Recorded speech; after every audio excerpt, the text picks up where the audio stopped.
क्योंकि America Iran को शिकंजे में लेना चाहे, अमेरिका ईरान पे कब्जा करना, अमेरिका ईरान में तख्ता पलट करना चाहे, अमेरिका ईरान को वेनेजुला समझ रहा है। ईरान वो कैसे अमेरिका को शिकंजे में ले सकता है, लेकिन ये तस्वीर है, तस्वीर सामने आई है। यूएसएस लिंकन के बाद वॉशिंगटन, ये तस्वीरें चल रही हैं। अपनी नाकेबंदी में फंसा अमेरिका, अब्राहम लिंकन वापस आ रहा है, बल्कि चल पड़ा, वापस आ रहा है। डोनाल्ड ट्रंप कह रहे हैं वापस लाओ अजीम एयरक्राफ्ट कैरियर का लौटना, मैं एक जहाज का वापस आना नहीं है। अमेरिकी राष्ट्रपति डोनाल्ड ट्रंप के सभी प्लान, सभी मंसूबे खाक में मिल गए। आदाब, मैं हूं मुमताज आलम रिजवी और मैं बात करूंगा इस वक्त अमेरिका की और ईरान के हवाले से, क्योंकि अमेरिका ईरान को शिकंजे में लेना चाहता है, अमेरिका ईरान पे कब्जा करना चाहता है, अमेरिका ईरान में तख्ता पलट करना चाहता है, अमेरिका ईरान को वेनेजुला समझ रहा है। लेकिन अब जो तस्वीर उभरी है फरवरी के बाद से अब तक, उसमें बात उल्टी हो गई। बात यह हुई कि खुद अमेरिका अब ईरान के शिकंजे में। हालांकि बड़ी हैरान करने वाली बात है कि आखिर ऐसे कैसे हो सकता है। अमेरिका तो सुपर पावर है, अमेरिका तो डुपर पावर है, अमेरिका तो वो है जो किसी को धमका सकता है, किसी का तख्ता पलट सकता है, किसी के सरकार में मुदाखलत कर सकता है, कहीं भी नाकेबंदी कर सकता है, टैरिफ बढ़ा सकता है, तो अपनी मनमानी ठूस सकता है। फिर ऐसा क्या हुआ? ईरान वो कैसे अमेरिका को शिकंजे में ले सकता है, लेकिन ये तस्वीर है, तस्वीर सामने आई है। यूएसएस लिंकन के बाद वॉशिंगटन, ये तस्वीरें चल रही। अपनी नाकेबंदी में फंसा अमेरिका, ट्रंप के सभी प्लान धराशायी हो गए। ये मीडिया में खबर चल रही, अपनी तरफ से नहीं बता रहा, ये बड़े बड़े तजिया निगार देख रहे हैं।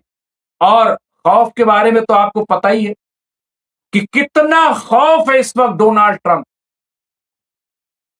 आपको अंदाजा है, कई स्टोरीज में इसका जिक्र आ गया, हर तरफ थू-थू हो रही है। ईरान मजाक उड़ा रहा है डोनाल्ड ट्रंप का कि कैसे छुपकर तुर्की से ये भागे, आज किस तरह से छुपकर ये जिंदगी गुजार रहे हैं। गोल्फ में भी जाते हैं तो एयर डिफेंस सिस्टम साथ होता है। इतना डर ईरान का, तो क्या वाकई ईरान इतना पावरफुल हो गया? लेकिन अब ये जो अब्राहम लिंकन वाला मामला है, आप जानते हैं अब्राहम लिंकन, मैं उसकी एक तफसील बयान करूं और उसके साथ साथ आप देखिए इसकी शक्ल सूरत क्या है, स्टोरी क्या है, वो आप देखिए। अब्राहम लिंकन के हवाले, समुंदर में 9 महीने की गश्त और बारूदी तूफानों से टकराने के बाद यूएसएस अब्राहम लिंकन अरब से वापस लौटने वाला है। वापस आ रहा है, बल्कि चल पड़ा, वापस आ रहा है। डोनाल्ड ट्रंप कह रहे हैं वापस लाओ, लेकिन क्यों? और ये वापसी क्या अमेरिका के हार की दलील है? क्या ये माना जाए कि अमेरिका की शिकस्त है? क्योंकि अब्राहम लिंकन पे तो बड़ा गुरूर था, अमेरिका फक्र था। हुआ क्या? अमेरिका के इस विशाल अजीम एयरक्राफ्ट कैरियर का लौटना, मैं एक जहाज का वापस आना नहीं है। ये तजिया निगार कह रहे हैं, ये लिख रहे हैं अखबारात में। इस बात पर मोहर है कि अजय योद्धा की छवि वाला अमेरिका, यानी हमेशा जीतने वाला, कभी न हारने वाला, ईरान के सामने बेबस हो गया। ये वही अमेरिका है ना जो हर जगह कहता है साहब हम तो हर जगह जीतते हैं, बस हार नाम की चीज हमारी डिक्शनरी में नहीं है। तो यहां क्या हो रहा है? क्योंकि अब्राहम लिंकन की जंग भले खत्म हो चुकी है, लेकिन अमेरिका अब भी ईरान के सामने जंग कर रहा है, संघर्ष कर रहा है। अमेरिकी राष्ट्रपति डोनाल्ड ट्रंप के सभी प्लान, सभी मंसूबे खाक में मिल गए, धराशायी होते दिखाई दे रहे हैं। और जिस नाकाबंदी को ट्रंप तुरुप का एक्का मान रहे थे, उसी नाकेबंदी में वाशिंगटन फंसने लगा, फंस गया वाशिंगटन। और इससे बड़े बड़े दावे डोनाल्ड ट्रंप कर रहे थे कि ये जो नाकाबंदी है, अभी 2 दिन पहले भी बयान आया था डोनाल्ड ट्रंप का कि स्टेट ऑफ हुर्मुज पे हमारा कब्जा है, हमारी इजाजतदारी है। हालांकि आईआरजीसी ने फौरन बयान दिया कि झूठ है। मसूद पेजेश्कियान का, अब्बास अरागची का, दोनों का बयान आया कि डोनाल्ड ट्रंप का बयान महज बकवास है, इसमें कोई सच्चाई नहीं है, यानी इस पर तो हमारा कब्जा है। ये बात खुद ईरान के सदर और ईरान के विदेश मंत्री ने जवाब में कही थी। अच्छा, अब्राहम लिंकन वापस क्यों, आप जान रहे हैं? अब्राहम लिंकन में 5,000 अमेरिकी फौजी 5,000। और जिस तरह से ईरान ने स्टेट ऑफ हुर्मुज को बंद किया, बहरीन को क्लोज किया और दूसरे रास्तों को, उसकी वजह से जो खाना पानी अब्राहम लिंकन को पहुंचना था, वो पूरी तरह से नहीं पहुंच पा रहा। ग्रुप कैप्टन उत्तम कुमार देवनाथ जी ने एमएमसी न्यूज इंडिया पे बात करते हुए ये बात कही कि मिसाल के तौर पर हर रोज अब्राहम लिंकन में मौजूद फौजी 5,000 फौजियों को 10,000 अंडे चाहिए, यानी एक फौजी को कम से कम 2 अंडे, लेकिन सप्लाई कितनी हो रही? महज 4,000 अंडों, तो पूरा नहीं मिल रहा। इस दूसरी खुर्दनी अशिया जो पूरी नहीं। फिर सबसे बड़ी प्रॉब्लम, इससे पहले भी खबर आई कि अब्राहम लिंकन में जो टॉयलेट्स हैं, एक तो वो कम है, दूसरे वो जाम हो रहे हैं, बदबू है वहां पे, सड़ांध है। तीसरे ये कि 9 महीने से भाई कब तक वहां पे लोग मौजूद रहे फौजी, घर वाले भी परेशान है और वो खुद परेशान है। ये जो सिचुएशन है, तो अब आप देखिए कि इतिहास नतीजों से नहीं, इस बात से लिखा जाता है कि कहानी किसने बयां की। अमेरिका इस कौल को सच मानकर ईरान से जंग लड़ा, यहां पे आप। लेकिन डोनाल्ड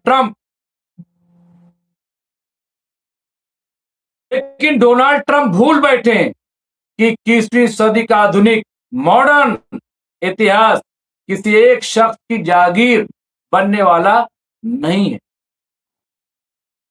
यही वजह है कि जो वजीर जंग है पीट हेग्सेथ, जिस नाकाबंदी को गैर मुअय्यना मुद्दत के लिए, अनिश्चितकालीन के लिए लागू करने की बात की थी, उसकी हकीकत दुनिया के सामने आ गई।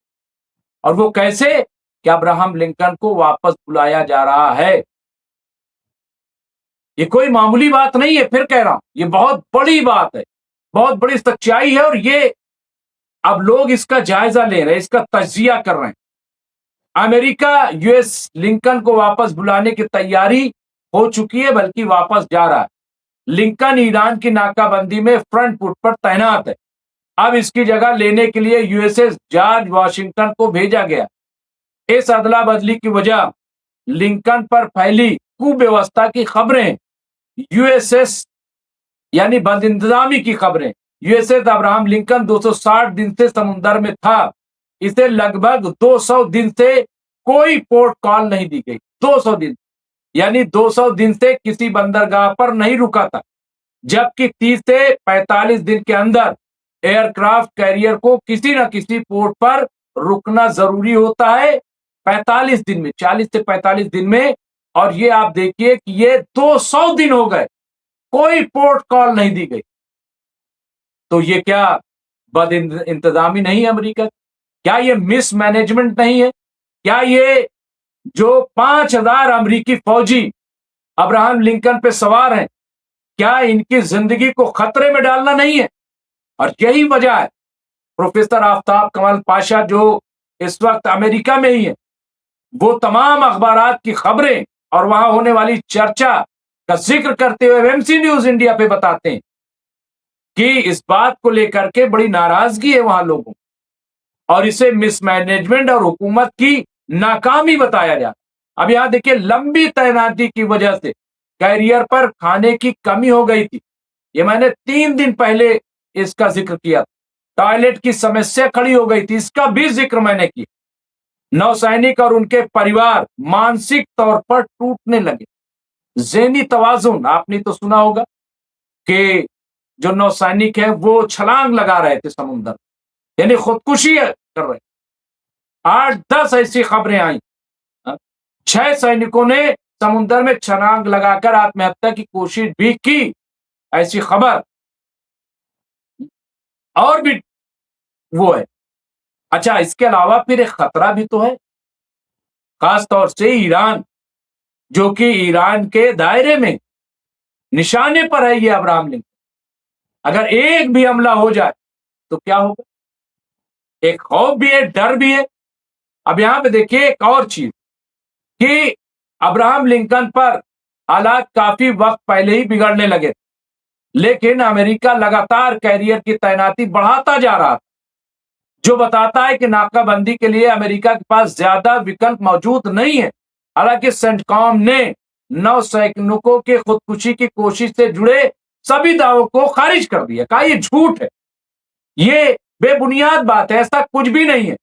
उसने कहा कि 3 अगस्त को समुंदर में एक नौसैनिक गलती से गिर गया, लेकिन उसे फौरन बचा लिया।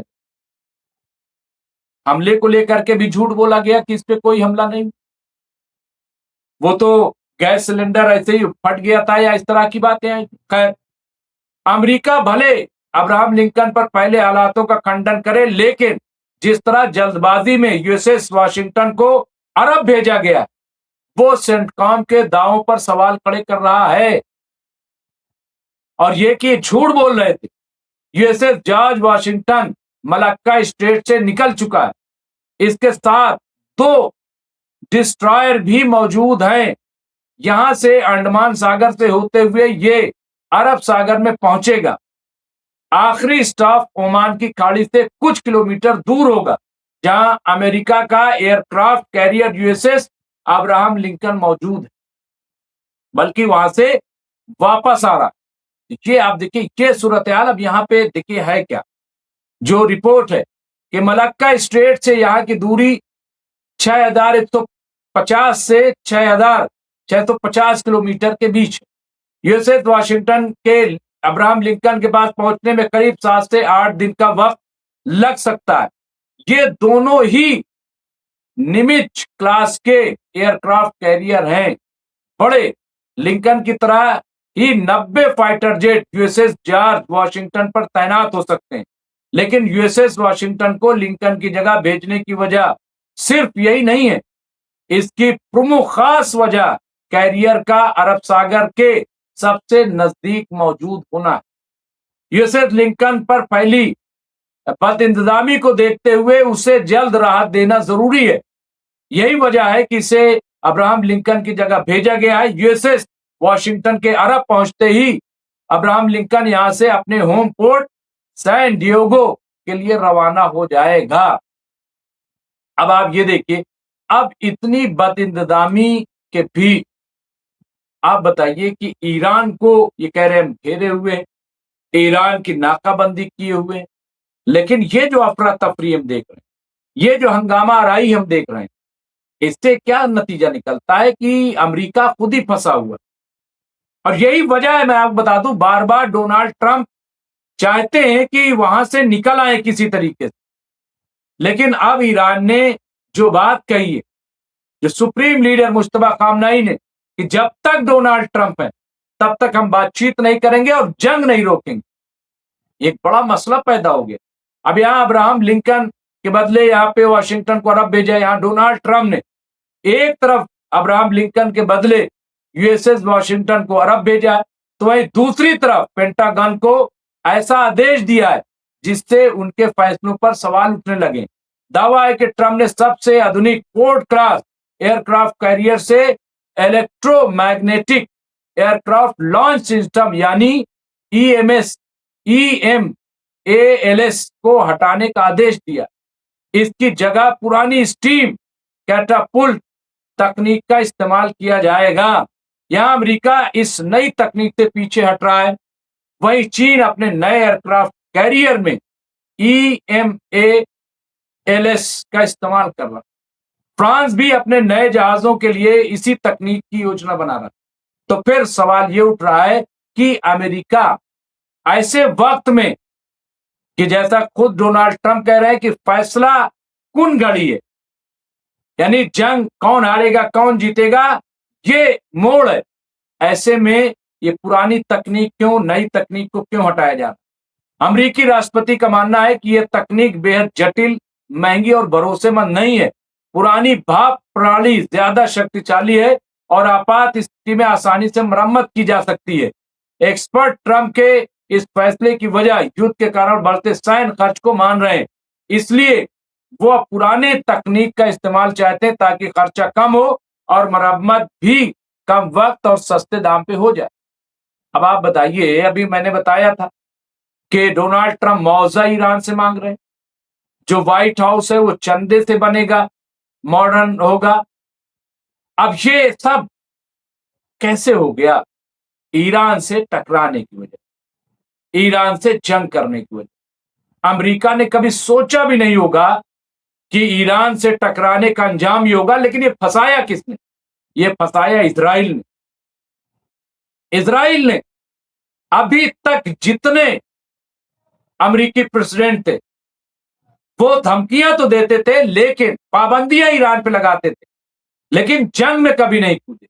ये पहला मौका है कि जब डोनाल्ड ट्रंप ईरान के साथ जंग में कूद पड़े और उन्हें लग रहा था कि हम तो फतेह कर लेंगे, लेकिन ना रिजीम चेंज हुई, ना न्यूक्लियर जो इनरिचमेंट है यूरेनियम का वो, ना ही लॉन्ग रेंज की मिसाइल, बल्कि स्टेट ऑफ हुर्मुज और बाबुल मंदब पे ईरान का कब्जा हो। ये सिचुएशन जो है, तो अब ये जो है कहा जा रहा है कि ये नाकेबंदी डोनाल्ड ट्रंप को काफी महंगी पड़ी है। और अब यही नाकेबंदी जो ईरान के लिए की थी, अब ऐसा लग रहा है कि इनको नुकसान देने लगी है। और यही तमाम, आप देखिए, अमेरिका अपने साथ सऊदी अरब, यूएई, बहरीन, कतर, कुवैत और जॉर्डन को शामिल करना चाहता टास्क फोर्स फॉल्कन स्ट्राइक में, लेकिन क्या ये सब शामिल होंगे? क्या इसमें साथ आएंगे? हाल ही में प्रिंस सलमान के सेंटकॉम चीफ से मुलाकात भी हुई। इस ड्रोन टास्क फोर्स की रीढ़ हवा से हमला करने वाले सुसाइड ड्रोन होंगे, लेकिन इसकी ताकत सिर्फ यही तक सीमित नहीं रहने वाली है।